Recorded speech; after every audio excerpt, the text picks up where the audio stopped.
the spirit of the old storytellers and the people who were protesters is not dead. Yeah. It's alive and well in the next generation.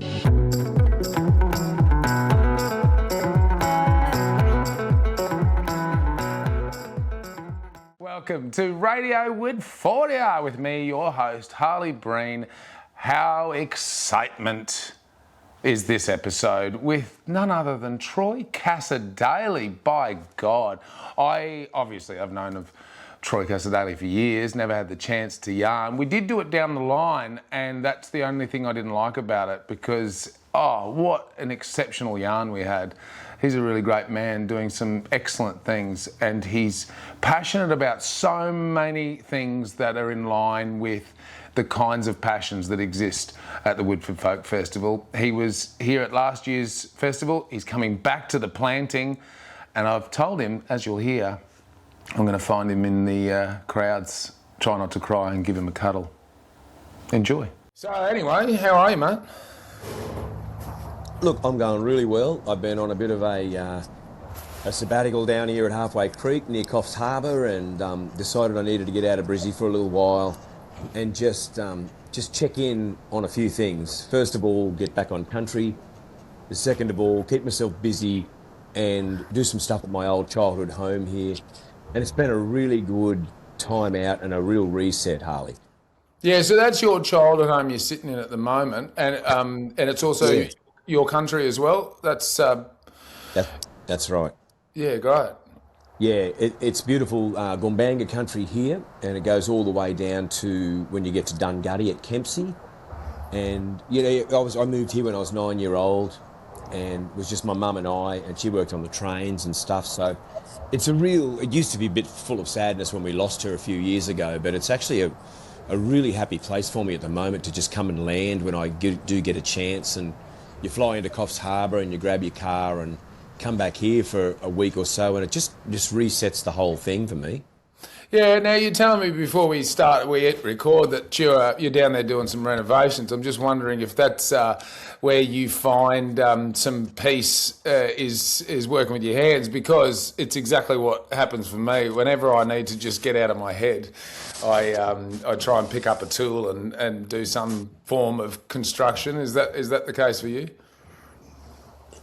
Yeah, I'm really big on recycling tin and all that stuff, and as much timber. I go to the timber yard in town here that's all from old houses, and get all the hardwood that I need to do stuff out here, because the timber sort of takes on another life, and it's nice to be able to reuse stuff that's was wood in the old days probably would have been burned. So I get down here when I need a chance to to get away from it all, and not that I have to get away from music. I love it, but yeah. I think when you get away from just being who you are every now and then and get back to that real simple life that you used to lead when you were a kid. Fixing stuff. I've been, putting new bones in old sheds up there with some big hardwood 4x2s. And when I arrived back late last year to come back and do some work, I'd push them, Harley, and they were just about to fall over with the bloody white ants and all that in them. Yeah. So I just started doing those slowly by myself. I work better by myself, and it's been really good for the head. And I think a lot more people, in particular men, should do it, because I don't think there's a lot of escapes at different times for them to think about where they're going with their lives at different times, especially when you get into your 50s, Yeah, well, I'm knocking on that door, Troy. I'm on my way there. Yeah. And I love that idea of reclaimed timbers. I'm a real hoarder of that. I scour the internet, and I've just built myself finally a timber store, because I need a place to store the timber so I can build the things I want to build. I reckon if I could find some time and you'd have me, I'll come down there and be happy to do whatever you're working on.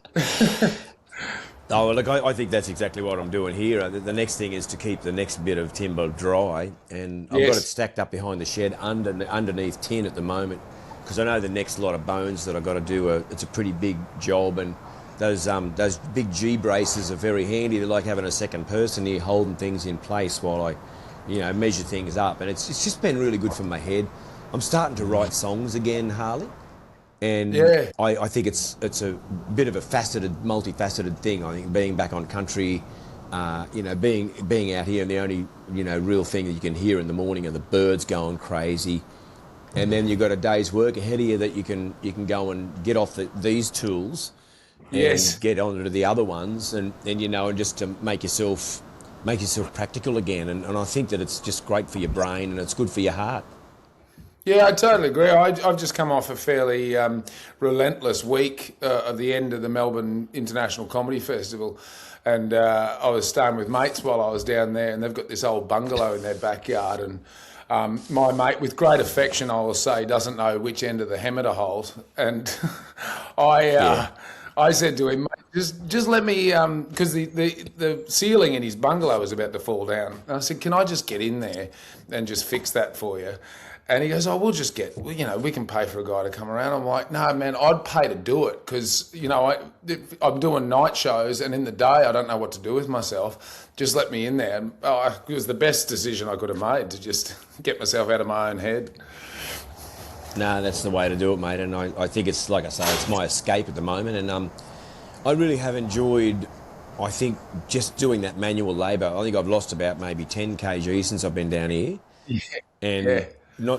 not to say I needed to, but I think just when you work with your hands and you eat well, you just tend to feel a lot healthier, But I've really benefited from being down here. So, and also catching up with family, Harley, has been really good for me too. I having time to rebond with all those little nephews and nieces and cousin nephews that you haven't seen for ages, and having them come out and kick a football with you in the yard here has been really, really good. So no, it's been a wonderful time. I love that term, cousin nephews. That's great. Yeah, well, all my cousins are like my brothers and sisters, so Sure. you got to put it into perspective. I've got real nieces and nephews, but I've got cousin nephews and nieces everywhere, and they all want to come and see Uncle Troy and kick the ball, And the last time they were out here, they wanted to fix stuff. So the next thing is getting them out here when there's some small jobs with drills, and they're only about 4 and 6, so they're into it. Yeah, great. And are you just cousin Troy, or are you a fairly big deal in the family? Because to me, I feel honoured to be talking to Troy Cassar-Daley. But you're just another one of the family? Oh, absolutely, and it's and I prefer it that way. No one treats me any different or anything. I'm a big deal to the little cousin nephews, because they see me as Uncle Troy, and they want to come out and spend a bit of time with me, and they all sing old songs of mine, and they send me little videos, and they're all pretending to play guitars at the moment. So we're going to start them young, Harley. As soon as I get to that stage where I know they need a little 3/4 guitar, Uncle Troy will be getting onto that real quick and just making sure they've got a guitar they can actually play when their hands are ready. And it's just wonderful to see them. They're all mad little footballers, of course. They're all little NRL men down here. Oh, yeah. But I do love to sit and sing with them and stuff, and they even just sit there with you and just pretend to strum. So they got the want already, to do it. And has that been a part of your upbringing? That was always kind of the way that you interacted with family and community, or is this something that you're sort of leaning into later in life? Oh no, that was how we were all raised. We're sort of just repeating what we went through in our generation, really. We all had the same guitar teacher. And I think it was more that FOMO, fear of missing out thing, that I had when I saw my cousins come home and could play chords. Like they'd come home and play like a D chord or something like that, and an A, and I'd go, oh look, I've just got to be a part of this. I feel like I'm just missing out, So they showed me a few chords, and I could retain lyrics okay, but it was until I got to my guitar teacher that I only saw yesterday shopping. My eyes, she's 85, and she's still just a beautiful person to talk to, and until I went to her, I think I didn't really realise what music was all about, and I didn't realise it was such an important part of my life until we learned guitar, and now I can't put the bloody thing down, I know. Well, for those only listening, not looking, Troy's sitting there with his guitar on his lap. I imagine that's not your only one, but what's the story of that one you hold? Well, this one has been around. It's had a few It's dings seen and some carries days. on. Yeah. It was the fellow that made it. His name was Greg Truman, and he's since passed. He was an Adelaide guitar builder, and he sent me this years and years ago after I'd played it at a guitar shop, and I decided I was going to buy it. And he said, "Well, look, I'd love you to play one." He said, "But make sure you like it before you commit to buying it, you know." And so he sent it over in the mail, and it was just, I didn't have to change a thing. He had the pickups that I already had used and everything, and I said to him, "I absolutely love it." I said, "Where do I fix you up?" And he goes, "No, just have it." Wow. And it really blew my mind. I mean, normally I don't do endorsements and all that, but when I played this thing in the music store in Adelaide, I just fell completely in love with it. So it became my main Strat guitar for a fair while. And then when he passed away, his son's been in touch a lot too. And I made sure when I was touring with Ian Moss, we did one of the Red Hot Summers together, that I took it all the way through the southern districts and played it, you know, up at Manjimup and all those places that the place went to, and Mannum and through Adelaide. And it was just wonderful for him to see his father's guitar that he built with his own hands being played on stage. So it's a precious old thing. You know, and like I say, I write a lot. I've been writing on it this morning, and this is one of a few that I have, and most of them are just hand put together parts, things that I love, and you can make them exactly the way you want them. And I still love what Fender do and everything, but I think a lot of them are based on the Fender guitars that I've loved. I do love that connection too. That is not in every live performer, live musician, but that connection between that art form of storytelling and songwriting, and then master crafts people who make the thing that helps you tell the story. It's lovely to hear that connection between, you know, two storytellers. There's a story in that guitar, and then you're telling stories on it. Totally. I mean, look, you know, I come from a long line of storytellers. I mean, everyone around our campfires when we were kids were way better storytellers than me, Harley. And they were like my uncles and aunties who could just spin beautiful tales. And I think all I've really done is just taken a little bit of that. And you know, I even noticed when we were up there and we played Woodford, it was a really great introduction to another audience that hadn't seen me for a little while up there. And they hopefully get to see your growth as a musician and as a storyteller. I think they're just as important as each other, because the stories are full of truth. And I think that the truth and owning our history as well is the thing I love to be able to incorporate into my music as well. And people got to hear some stories of some of the side things we did at Woodford, which was important too, the yarns and the explaining of a song. Yeah, but then on stage you get a chance to take it to the next level and play it with your band, and you're able to just share that knowledge. You know, I think it's all part of you know, making us one mob of people, is just the sharing of knowledge. And if we go back to that sort of way of thinking, then I just think it's really important for us to grow together. Yeah, I'll take that that line you started me on there, because I've got a few questions around everything you've just talked about. But on that point of the sharing of knowledge and creating one mob, that I see that as probably the Woodford Folk Festival's greatest strength. Oh, look, I think it's a very important part of what Woodford stands for. I mean, I just felt like I was part of a family.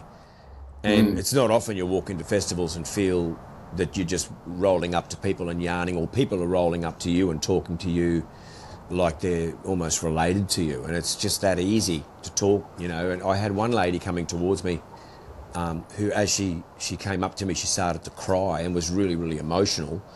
And I said, "Are you okay?" And she goes, "I just didn't think I'd see you and bump into you in the crowd, and I'm just very overwhelmed because your music's been a part of my life for a long time." And she said, and it's to be able to run into you here and just give you a hug. I gave her a big hug just to sort of make sure she understood that there was no embarrassment in these tears. These are genuine tears, you know, and they're happy tears as well. And I've become to understand, you know, how that works with happy and sad tears, because, you know, we've all shed many of both of them. But to have that happen was really important. To have like-minded people together is important, but I think it's also, it just creates a bit of a yardstick as to when you walk out of that site, it's your responsibility to take that attitude with you into your community and do the same. Like we do the same here. I always make sure I take care of the country here.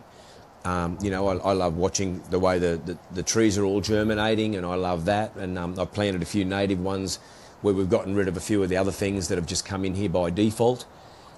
And you know, it's all land care, and Indigenous people, like all my family, have been part of that process for many, many generations. So I take it pretty seriously as a responsibility as an Indigenous man to continue to do that. Yeah. I like that too. You know, that's how I see the folk festival is this. It's that recharging of the battery. We all arrive with our stories, with our reporting back on what we've been doing throughout the seasons, share that, absorb what others have been doing, and then take the energy that we build up back out into our communities. It was great to hear that that's definitely what you see in it.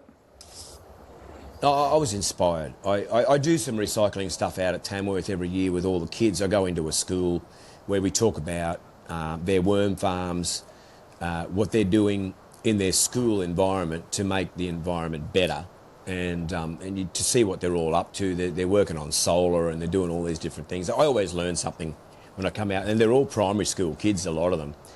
And so I've been doing that for the last 20 years or whatever. It's sort of like, I think, to say a thank you to what Tamworth gave me as a young bloke.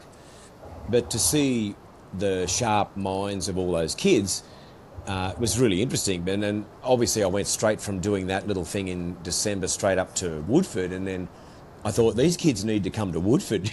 That's where they need to go. So I'll be geeing them up when I see them in December next year. I'll be saying, now listen, if there's one festival you can't miss, is coming up to Woodford to be able to take all this stuff that you're incorporating, taking shorter showers when there's drought. You know how Western New South Wales is always affected by dry weather all the time. Many, you know, different crops that take up a lot of water, and they have to be really conscious of how they're doing it. One year I went out there and they were telling me the length of one of my songs was how much they were able to play to their mum and dad when they were in the shower. And when the song finished, you had to get out. You know, so do your stuff and get on out. So it was just incredible to see their consciousness at that age of what the environment is telling you. We could have a new national campaign for that sort of water conservation. Instead of taking a shower, take a Troy Cassar-Daley. Yeah, well, it was that was, and I was so blown out. And it was a tune where they sort of like had handpicked that was the perfect length for that. And so I thought to myself, no, it's really good that it's going on, but it's somewhere that they need to be. They need to go up and witness Woodfordia, I think, and to be able to take a little bit more of what that place has to offer to bring back to their own environments and their own communities. And I, like I say, I learned a lot over the last 20 years from them, but I learn a stack when I go to Woodford, and I think it's just a nice way to give back. I think, you know, as far as us and where we're walking, we've got to take it as a privilege wherever we walk, you know. Yeah, absolutely. And how many times now have you done the festival, the Woodford one? That was my third time, and there was this big break because obviously I was just running around and didn't get a chance to get up there and understand how important it was again. But yeah, as soon as I went up there and spent the 4 days, I camped in my swag at backstage there, back behind the green room. Did you? Yeah, it was really, really good to go down and see the Murray mob down there as well. And I had a lot of cups of tea with some of the elders. And once they spotted me, they asked me to come down. And then I said, look, when I get a chance and I'm actually not as busy, I'll bring the guitar down and we'll have a couple of songs, and had some beautiful breakfasts with them as well. So it was all part of the experience for me. But then I put my hand up to come to the planting straight away. Yeah, well, to just come back and just see the place again, you know. I mean, let's jump into that. There is something I want to sort of track back on, but we'll get back there if I can remember it in my head. But you are, so after quite a long time off from being back up here on Gumbaynggirr Country, you are doubling up and you're straight back for the planting, which I'll be at, so I'm excited that you're there anyway. Can't keep you away, mate. No, I just got so inspired. I caught up with people from Western Australia that had come over, and just people from everywhere that make that journey to come and be a part of what's going on there. And I'm sure that what happens there just emanates like a little ripple effect, and it just goes out to every community that it touches. And I think it's an inspiring place. It really is. That's why I put my hand up. I think you don't do things in halves, you know, if you want to really be a part of it. I'm lucky that I got seedlings that are germinating right at the back of my house here that I just redistribute through the place. And when I heard that there was a planting ceremony and I see the way that the country up there is treated, I just want to be a small part of that and bring some more songs and stories. I've got some new songs I want to try on people up there as well. And some of them are about, in particular, just taking care of country, you know. And so I'm very excited to come back. And I don't think I have to swag this time. I think I've got a donger this time. But I would have brought my swag happily. Yeah, well, you know, suddenly they put me in the Flash stuff. But I absolutely loved being in the swag. And it wasn't even a hassle getting down to the showers and just getting changed for the show and then walking up. I just opened both car doors and just get dressed in your little dressing room there. Yeah, that's right. And you know, it was just really good for me to get back to basics. And I used to do a lot of that when I was coming through the ranks. There was a lot of living out of cars and, you know, camping by the sides of the road. And I just like the humility of it, the way that they treat everyone the same. No one's a bigger deal than anyone else, you know. Yeah. When you're lining up for that morning shower, we're all the same. We're all equal. We sure are, especially when you forget your soap. You know, no one cares if you use theirs. Doesn't matter. You know? That's right. So it's really good. And you go, man. No, I felt that it's something that I want to drag my kids to. So when I get back up there again and play at some stage, I definitely want to take my kids up there. Jem raved about it when she played the planting, my daughter, and she's a proper little muso now. So it's something that you just feel you want to share with everybody. Yeah, I feel like there's such a perfect synergy of all the elements that are you in terms of what you enjoy doing, as we've discussed, for your mental health, in terms of being practical with your hands, and then that desire to look after country. The way you tell stories is through music, which is leading me into what I guess some could call a slight bit of controversy, and as they say, never read the comments, but leading into the festival when your name had been added as one of the headliners, and rightly so. Yeah. I remember reading this comment, and I know what I feel about this. I know what I think about it. But I wondered what you wanted to say to talk to this, that you'd been booked and someone made a comment to the effect of, why have you got Troy Cassar-Daley? He's a country music singer. Why would he be at the folk festival? Now, I can say what I'm going to say, but do you have an opinion on that? Oh, yeah. I mean, look, I think everyone has an opinion on where they put you in, what box they think you belong. Yeah. But I think that telling stories and singing songs isn't a genre. It That's really right. isn't. It's not even folk. Yeah. You know, all it is communication. And Yeah. I find that going through my career, I've been, accepted into the folds of country music. And that's where I belong, and that's where I feel very, very comfortable. But it's when you play a folk festival that people get to see just the other side of what you do. And here's the thing, Harley, I don't even change my set when I go to things like Woodford. I just play the same music, you know. Yeah. And I play Shadows on the Hill at every gig we did when we toured the record that we had out last. That was recorded in this house. And Shadows on the Hill is about a massacre that happened outside of Grafton here, you know. And if people want to come and see what you do as a country music artist, come and have a look at anywhere other than Woodford, and they'll get to see a very similar show. And for me, I've never had to explain to anyone why I get on the bill of anything, because I just go there to do my job. And when people pay you for the privilege to come and tell your stories, you don't take it lightly. And you go in there with an open heart, and you go in there with a sharing attitude that goes, well, I have all these stories that I've gathered over the last 35, 40 years growing up, and I'm just really keen to share them with everybody. And hopefully the people that wrote that comment might have even come to the show just to prove themselves wrong, and to see what we do. I think what we do is we hopefully enlighten people. I know for a fact that we get a lot of people that come in after the fact when they've seen different shows, and I think they're moved because they felt like they'd learned something. And I was moved with some of the things I saw. I was even moved when I saw Briggs play. Yeah, mate. Well, there you go. Right, that's a good example. Is he a folk artist? No. Well, see, I would say both of you are, right, because I think there's a disconnect with what the word folk means, and I connect with the idea that folk is the original protest music. That folk is the original protest movement rather than just music. It's, like, do I fit in folk? You know what I mean? Like, so I think that's right. Like, and trying to narrow it down and go, nah, you can't have Troy Cassar-Daley or Briggs. I'm like, no, we must have both of those. I think he got in touch with me about maybe a year after that Shadows on the Hill song was out. And he said, Uncle, can I put a beat to your song, Shadows on the Hill?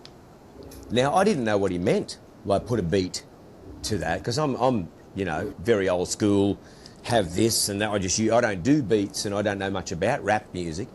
But when you've got a tune that's as close to the bone as that, I mean, we were around our campfire, I think, when that song was actually nearly delivered to me by the old people. Yeah. And when the younger generation connect with that song, and to hear him, it's sort of like,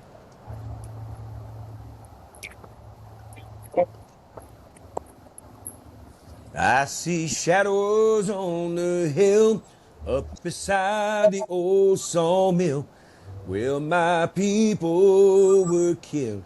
I see shadows on the hill. He connected with that first line.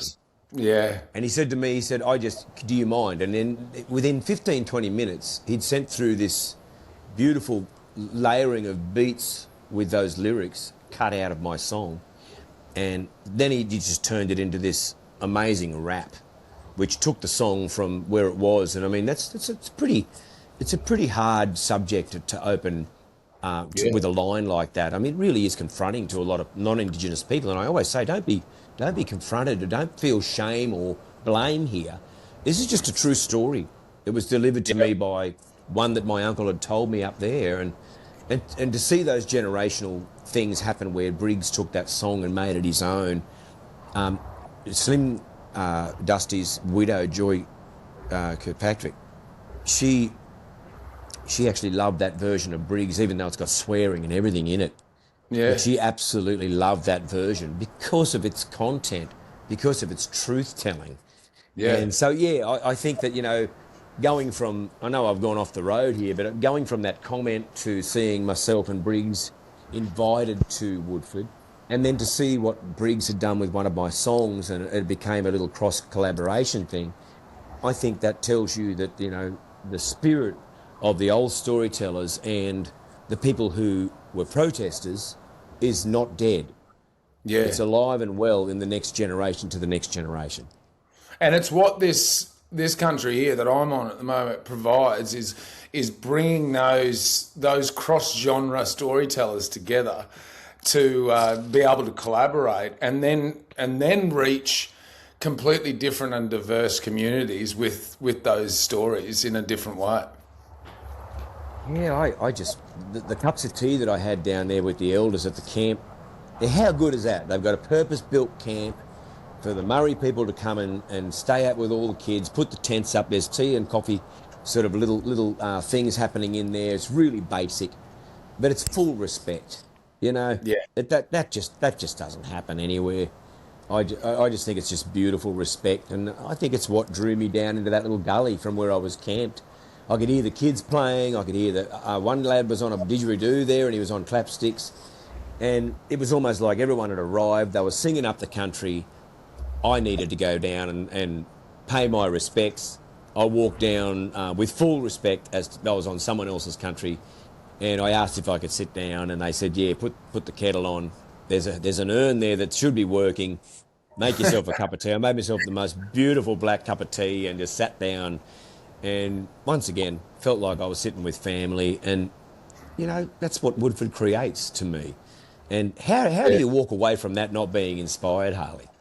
Oh, absolutely, Beats me. mate. And I was camped right near there. I know exactly where you're talking about. My little area is right there, and you might have even seen some of the hordes of my little white fella kids running around with long blonde hair because they go over there and feel safe and comfortable. And you know, it's the kind of place as a parent where you can go, I don't know where my kids are, but I'm almost 100% sure they're safe. So.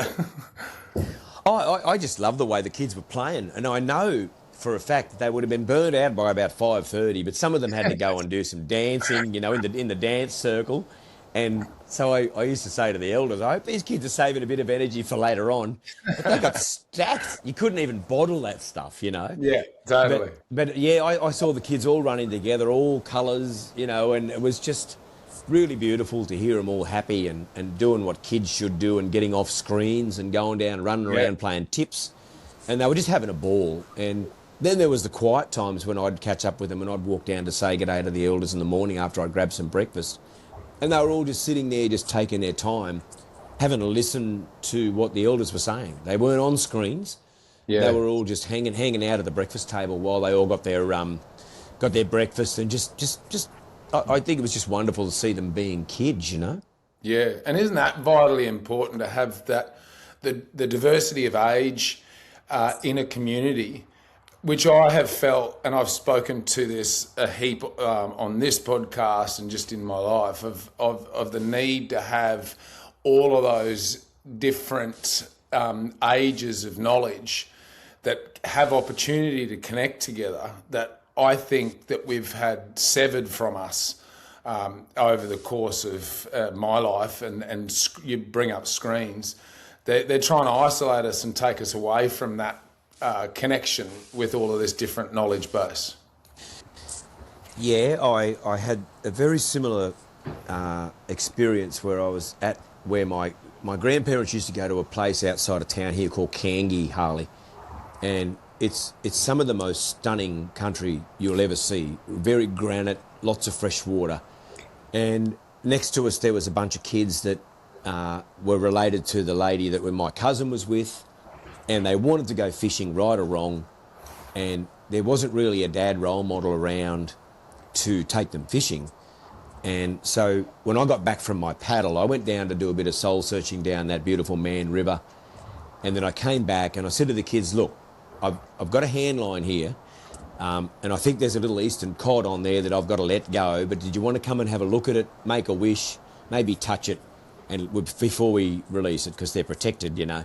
So they all come running down to the river, and they weren't on screens because there was no internet, and there was no batteries, so there was nothing. So all they had was the excitement of being in the river, taking the goggles, seeing if they can spot a little eel, and then they got a chance to touch the cod, took the hook out, and then I let it swim. And then we caught an eel, and we used to eat the eels when we were kids. We'd cut them into little cutlets, and we'd fry them up and eat them fresh. And I said to the kids, if you want a feed of eel, we can keep one, and then we can have it in the morning when you finish running around getting yourself ready, and we'll have it in the morning. And they all went, yeah, that'd be amazing. Like it was this big experience for them, but it was something that I probably take for granted, you know. Yeah. So one of them I let them catch the eel. I wasn't going to be the one catching it. The oldest girl, who was about maybe 15, caught the eel. We dispatched it humanely, and I cut it up into cutlets that night, soaked it in some fresh water, got up the next morning, we rolled it all in flour and salt and pepper, and then cooked it in some oil, and then got them out, put them on the plates, on the paper plates, and then I sprinkled some lime over it for them. And you would think you'd given these kids $1 million, mate. Mate, it sounds like $1 million bucks. That's a feed. It was like they were eating it, looking at me, and by this stage, and they're all little non-Indigenous kids, and they were all looking at me, saying, and they were calling me uncle by this stage, and they were saying, Uncle, I have never tasted anything like this. And it had a taste of fire, because it was cooked over the open fire, so it had a smoky taste, but all that lime on there and a little bit of salt to make it a bit more palatable for these kids who are used to eating saltwater fish. Those experiences, I think, we take for granted that everyone does that, Harley. So I don't take it for granted. I made sure it was a point that I said to my cousin, if you don't mind, I'll take all the kids down with me. You come and sit with us. We'll do the hand line thing. They can feel the eel or whatever on the line, and suddenly they've got a memory. And my cousin goes, they're not going to forget this, brother. No, never. And I said, I hope not. Yeah. But that connection too with, where your food comes from, the connection of that and the effort that you go into to do it, it's a full experience. It's a story in itself, just of being fed and nourished. You've been a part of the story of that happening.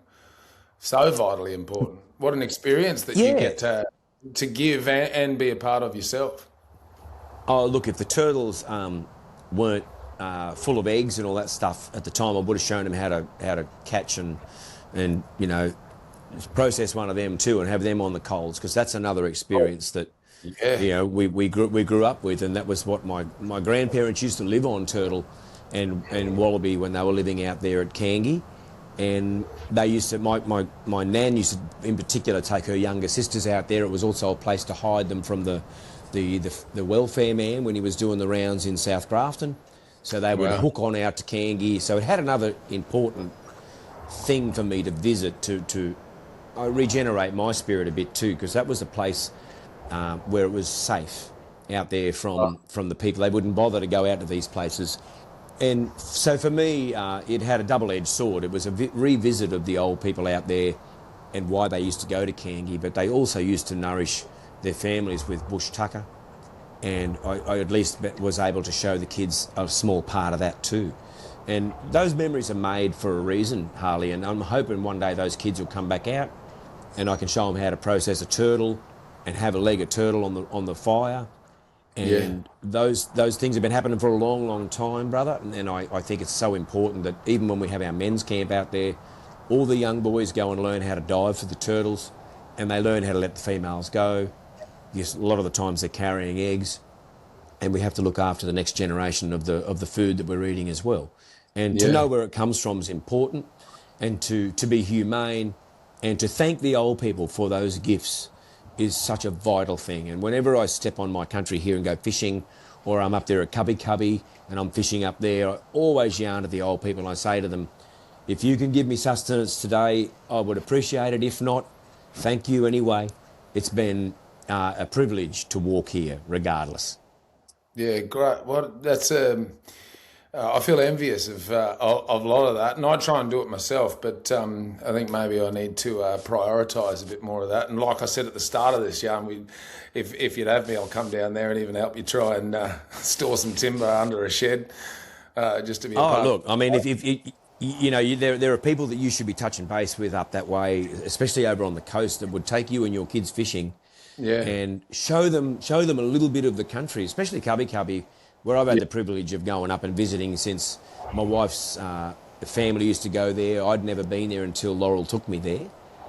And it was such an honour to go up there and have my kids be tiny, go down and get a flathead when the passage was right near Happy Valley. And I'd come back and process that fish for the kids to see that's going to be dinner. And, you should take your kids one day and do it, Harley, because, I mean, I don't know how old they are, but at any age they would appreciate it. Yeah, I'm sure they would. I've got one of my kids in mind too that would absolutely love that. He said because I'm not, not only am I not good, I'm not that keen on fishing. I'm like, if I could catch a steak, I'll go fishing. But he's taught him. My cousin was exactly the same, and those kids next door didn't have anyone to take them. And I'm sure that there's some Cubby Cubby mob that I met when I was at Woodford that I've been promising to get back up onto their country again, not only as a fisherman, but I want to go and see some of the sites that are just right under your nose. And they're old technology sites where people would go to sharpen axes. And I want to go and let my kids know where these places are, because, when you are on someone else's country, you're walking obviously with full respect, but I'm sure your son, even if he's taught himself, would gain something else as well if he goes over to Caloundra and goes on that little nature walk that the Murray fellas up there run. And I just think it's incredibly important for the next generation to to see not only where their food comes from, but to know where they're walking. You know, it's always lovely to be able to say, you know, do yourself a little welcome in your mind to the old people, because they're the ones looking out for you. And they're the ones that, you know, sometimes if I get an undersized whiting, I'd throw it to the old pelican next to me. I see him as one of the old people, and I see that as being a bit of an offering to say, hey, listen, if there's anything else bigger, I'm up for it. That's great. That's really good. Good technique. Hey, I wanted to touch on something you just said briefly, and we sort of glossed over it. You said when you go out to men's camp. What's that?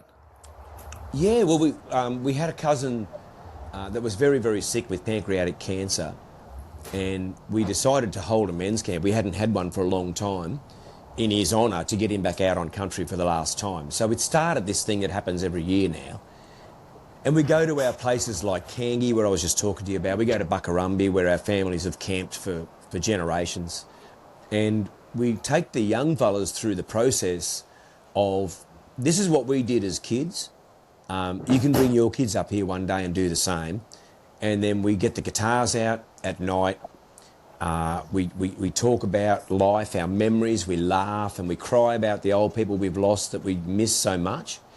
And it's a way, Harley, for us to be able to let our emotions out without the judgment of society. Yeah. And if we want to cry, and in my circle of cousins, there's some hard men there. Yeah. One of my cousins that used to say grouse, you know, he was in and out of prison. Yeah. And his mother died when he was maybe 13. He had an awful life. He said and it was his brother that was very, very sick up there with us, but we made the point of taking him back up there. And it started something that I think is just going to be vital to all of us. And it's not only our mental health that gets a good going over when we get up there, but it's our family bonds and our teachings that we get to hand down to the next generation. The young fellas, my son comes down every year. We love teaching them all the old stuff. And, you know, my first cousin gets on the riverbank, shows them all the female turtles, shows them the appendages to look out for, the ones to let go of, how to dispatch them humanely, how long to cook them on the fire, you know, how much you need to keep you going for the next day. We take some flash tucker up with us in case we don't get any turtles or any fish. But as it turns out, most of the tinned meat and everything goes back home because we've all eaten stuff off the land. Yeah. So it's an important part of my year, and we only have to check between myself and my other young cousin who works on the bridges out at Chinchilla and all that, and Cunnamulla. We're the only two fellas of the family that are away a lot, and we have to work out a weekend that we're free, so we book it around us. Everyone else who lives in town goes out, and we normally get out there on the Thursday, come home on the Sunday night. It's an experience. Mate, that really is incredible. It's like I feel really warm of heart just to hear that that's a commitment you're doing within that circle of people. More of it, and I've been trying to start the same thing in my own circle with my brother and nephews, and we've done one of them. But to do it yearly, I think that's probably what we need to aim towards. Well, it's one weekend, and I reckon it's a great thing, and I think it brings the family back together. And I must say, the women got a bit jealous and decided they were going to try and run their own girls' camp too, and I think they've done a couple, which is great. And you know, the jealousy of what are they doing out there anyway, and who are they talking about? And I think the beautiful part about it for me is that we come back and let them know that, you know, our hearts are full, and it's just wonderful to be able to reinvigorate that part of our lives that had gone away. When we lost Matthew, we were given the song Shadows on the Hill that same weekend, because a cousin of ours mentioned why we weren't allowed near a certain place. My uncle stood up and told us why we weren't allowed to swim over there where Nan would forbid us to go to. And he told us about the massacre that was near a bush mill up there. And suddenly, all my way home, I wanted to send that song back to Matthew as part of his experience on his way to where he was about to go. And he was in palliative care listening to that song. And for me, that story needs to be told each time I sing it, because it paints the picture of it's okay to think spiritually, you know. It is okay to think that the old people gifted us this song. And now that song has taken another life. Matt lost his battle with cancer, but it's his song. And next to me in my little recording studio back up in Brisbane, the only golden guitar out of 45, Harley, is the one that won the song that Matthew was the inspiration behind of us being out there. It's Heritage Song of the Year for Shadows on the Hill, and it's beside me. That's continuing to inspire me. Yeah. Well, what a great circle that you've taken us on there in that sort of storytelling. Yeah, mate, I could talk to you all day. I'd rather it to be in flesh and not down the line. It seems silly to say we're running out of time, but the format of this is what it is. I do have one other thing that I wanted to discuss, is that, years of being involved in the live music scene and touring and writing, and I'm sure having your challenges and your wins. Your daughter, as you've already mentioned, Jem, is now heading down that path. How do you feel as a father, with not just the father of her, but the experience that you've had and the challenges that there are to do this as a job, for want of a better term, that your daughter's entering into that? Well, it's really changed.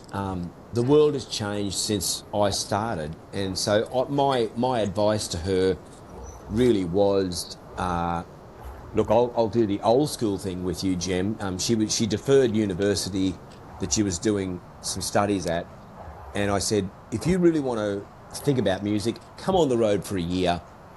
If you like it at the end, then maybe you're built for it and you're cut out for it. If you don't like it, then go back to university, So I made a point of, I did book a few extra because I was doing a solo tour, and I booked a few extra shows just to show her around, Harley, because I felt like she deserved the full tour.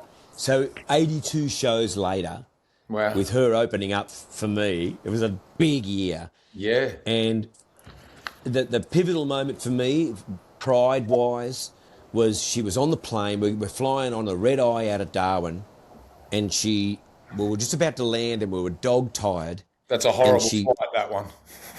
Oh, my God. I will never take another one, but this one we had to, because we had more things to get back to in Brizzy.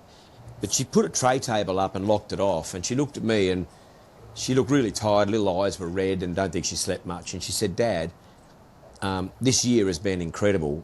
She said, I think I'm living my best life. Oh, well. And when your kids, it was like, what? I said, we're feeling like shit. We've just, flown straight from Darwin. We got on there at 12:05, and we got in at about 6:05 into Brizzy, and she tells me that. And I said, Jem, if you can put up with this week we've had, I took her up into Gumbaynggirr at Oampelly. I took her to Jabiru. We did a show. We did Darwin, which she reckoned was one of the best shows she's ever done in her life. And I said to her, if you think you're living your best life after the 3 or 4 days on the road up here through the territory that we've had, I said, we are winning here. I said, you are ready. Wow. Yeah. Well, what a test that you laid down for her, and what a result. I mean, you got to be a proud dad at that point. Yeah, and then now I see her, myself and Bernard Fanning was sort of yarning one night, and Bernard said, I really want to get you to do a cover on this 20th anniversary of the record, Tea and Sympathy. And we went, what? Of course we'll do it. I said, send us the list. And then another proud dad moment was I just let Jem and Garrett Cato have their head and go and produce this song. And Jem wanted to do Songbird, so she put her hat in the ring and, I reckon stole one of the best songs from the whole record. And when I saw her and Garrett working up the production of this song, my heart was just like beating with pride. And, to be able to see the results of what happened when Jem and I got a chance to sing on that song was phenomenal. So, yeah, there's huge pride. And Laurel and I and her brother Clay, too, are really, really proud. Here's a tip about Clay, my son, though, who's about to turn 28. He shares his songs only around the campfire with Dad. He doesn't have any ambition to release. But I reckon he's a better songwriter than Jem and I put together. Wow, there you go. Gauntlet set for Jem. I'm just throwing it down. And I'm going, and I'd sort of sit there listening to him talk about his life and in song, and I'm going, son, is that like a Ryan Adams song or something, or who is this? And he goes, oh no, that's just one of mine.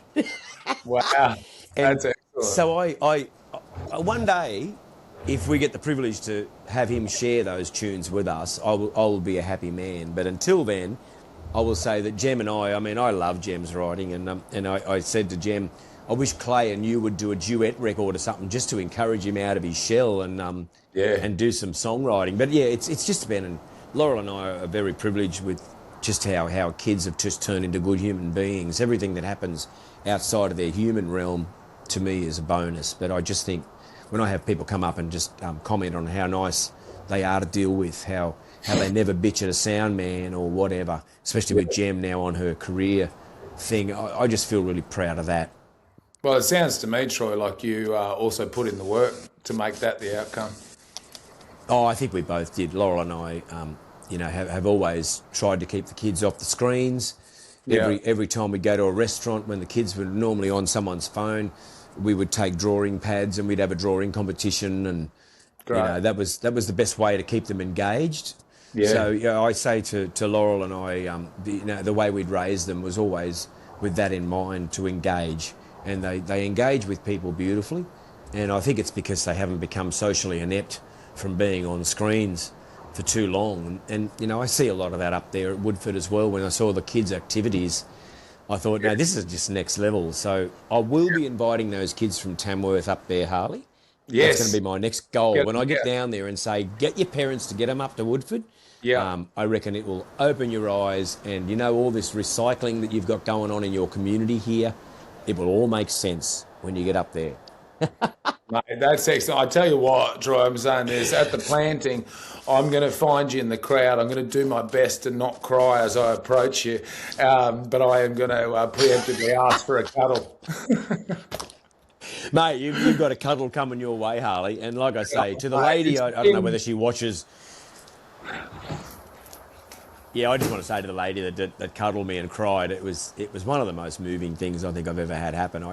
I don't know. You just when you think you're the run-of-the-mill sort of life and you don't do anything that spectacular, when someone makes you feel that spectacular, I was really, really privileged to have that hug and to see those tears. So, Woodford just moved me, and I just want to say thanks to all the organisers. I mean, I know, losing someone that was like the mast of the ship up there too was really hard for everyone. I was watching how that all unfolded on the night too, just seeing the tears. That was incredible to witness as well. But I just do know that it's just run by people who care. And if I can be a little tiny part of that, like I say, I'll be there with bells ringing when they need me. Oh, mate, I feel like you've been a really big part of it, certainly in terms of the energy that you bring, and it's been a genuine honour and privilege to have a yarn with you today, Troy. Can't wait to see you at the planting. No. Thank you, Harley. Can't wait. And like I say, Have Guitar Will Travel, and I'll be straight on the back of doing some bits and pieces down in Sydney with Ian Moss, and then I'm straight up to Brisbane in the car, up to Woodford. In the donga. I even have the swag if I need to, but I know they've got this flash accommodation. So I look forward to catching up with you, brother, and you're welcome at my fire anytime. There you go. The great man, Troy Cassar-Daley, who in the most casual way did some massive name claims. See if you can count how many. And because, he is the man, the myth, the legend, he was just saying it as people he knew, but that was pretty exciting. I try not to go, okay, you just dropped Bernard Fenning like that and Ian Moss like that, and that he's going to be at the planting. You should too. Get to the planting. It's a wonderful time to be on this Gumbaynggirr Country, which is where we recorded this. I'm your host, Harley Breen. This was produced, as always, by the wonderful people at Woodfordia. Tune into the next one. Spread this around. Tell your mates. Let's get it out there. Good stories. This is Radio Woodfordia.